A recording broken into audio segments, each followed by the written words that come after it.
तो शलोम आप सबको। और आज हम लोग अ, चलो जो आंटी। एक्सकवेशन शलोम देखने जा रहे हैं वो आपको उसके पहले एक छोटी सी कहानी बताएंगे। वो कहानी ऐसी है कि ये जो खुदाई करते हैं ये लोग मतलब कितने मेहनत से करते हैं और कितने इंटरेस्ट से करते हैं। तो उसमें से एक ऐसा प्रोफेसर है जो हमेशा अ, समरिया के एरिया में वो जा करके अपने और भी स्टूडेंट्स के साथ वो लोग जाते थे हर शबात, ताकि कहीं कुछ छोटा सा टुकड़ा कुछ मिल जाए और उस पे वो लोग जांच कर सकें और पता चले। क्योंकि अभी बहुत कभी कभी बहुत ही बड़ी बिल्डिंग्स मिल जाती हैं, लेकिन कभी कभी वो छोटी सी चीज जो मिलती है वो उसमें जब मिला दिया जाए तो उसका बहुत बड़ा मीनिंग भी निकल आता है। तो इस एरिया को हम लोग हो सकता है हिंदी में उसको समरिया को क्या शमरौन बोलते हैं। तो इस एरिया को वो लोग शमरौन बोलते हैं। हो सकता है हिंदी में मराठी में भी ऐसे ही बोलते होंगे, लेकिन इंग्लिश में थोड़ा सा वो लोग एंग्लिसाइज कर देते हैं उस हर एक चीज को। तो उसका समरिया नाम हो गया। तो ये आदमी जो जाता था वहां पे, और 1967 और 70 के बीच में, ये उस वक्त की बात है। क्योंकि वो टाइम जब लड़ाई हुई थी, हम लोग जानते हैं यom किपुर की लड़ाई, आ, उसमें ये आदमी जो है, ये प्रोफेसर जो है, उसके पैर में उसको गोली लगी थी। लेकिन वो कुछ समय तक अपना घर पे रहा और हॉस्पिटल में। लेकिन फिर भी, क्योंकि एक चाहत होती है दिल में कि हम और जाके चीजें पता लगाएं, तो वो अपने क्रचेस पहन के, ये लकड़ी लगा के फिर से वापस आया अपने स्टूडेंट्स के साथ। और एक दिन उन लोग ने सोचा कि हम लोग क्यों ना ये पहाड़ी के ऊपर जाए।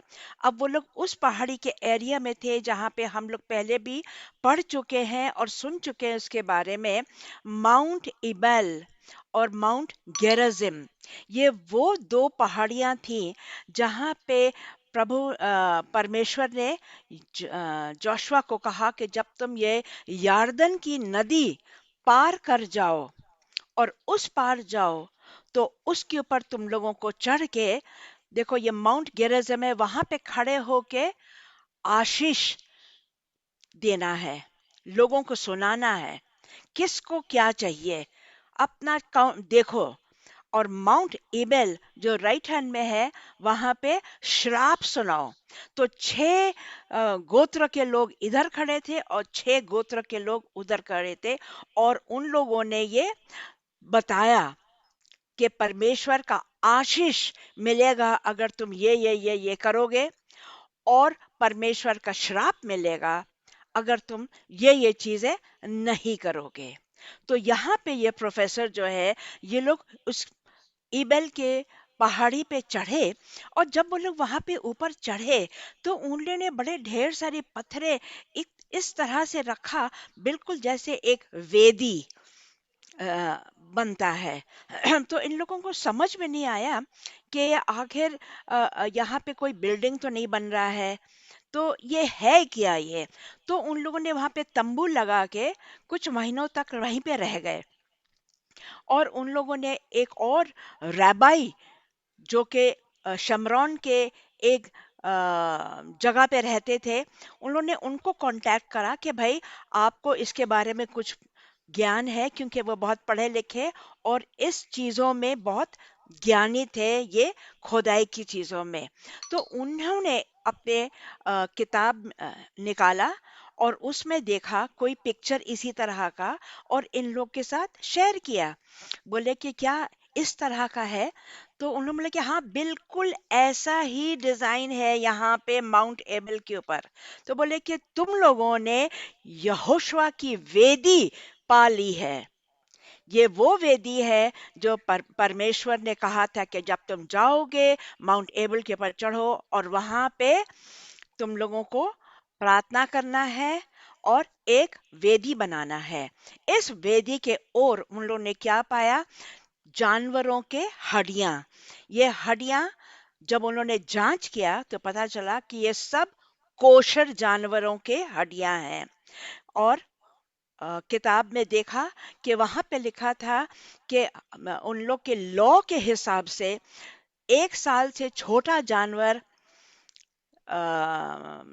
1 साल से बड़ा जानवर उस पे चढ़ाया नहीं जा सकता है। ये सब कोशर जानवर थे, जो कि मेमना थे, बकरियां थी, और सब उस उम्र के अंदर, क्योंकि उससे बड़े जानवर उस पे नहीं चढ़ा सकते थे। उनको वहां पे बहुत ढेर सारी ज्वेलरी मिली। ज्वेलरी, किस तरह की ज्वेलरी? कि जो मिस्र देश में जो पाई जाती हैं और जो वो लोग बनाते हैं। हम लोग सबको मालूम है कि अलग अलग देश में अलग अलग प्रकार की ज्वेलरी बनती है। हिंदुस्तान में अलग डिजाइन की ज्वेलरी, इंग्लैंड में अलग, इजिप्ट में अलग, फिलीपींस में अलग। तो ये ज्वेलरी जो है, ये मिस्र देश की ज्वेलरी पाई गई। और हम लोग को मालूम है कि जब वो लोग निकले मिस्र देश से, तो उनको से कहा गया था कि अपने बाजू वालों से जाओ, ज्वेलरी मांगो, बहुत कुछ चीजें ले लो उन लोगों से।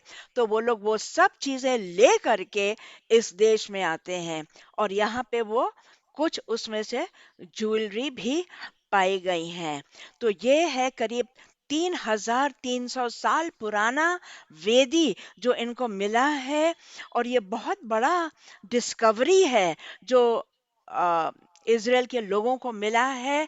और वो वहाँ पे लोग जाते हैं, देखते हैं और समझते हैं कि किस तरह का ये वेदी बना उस वक्त और क्या हुआ। और वो पूरी कहानी सुनाई जाती है वहाँ पे, ताकि हम लोगों को एक एक बात याद रहे। बिल्कुल जैसे बाइबल कहता है, अपनी टेस्टमनीज हम लोगों को कभी भूलना नहीं चाहिए।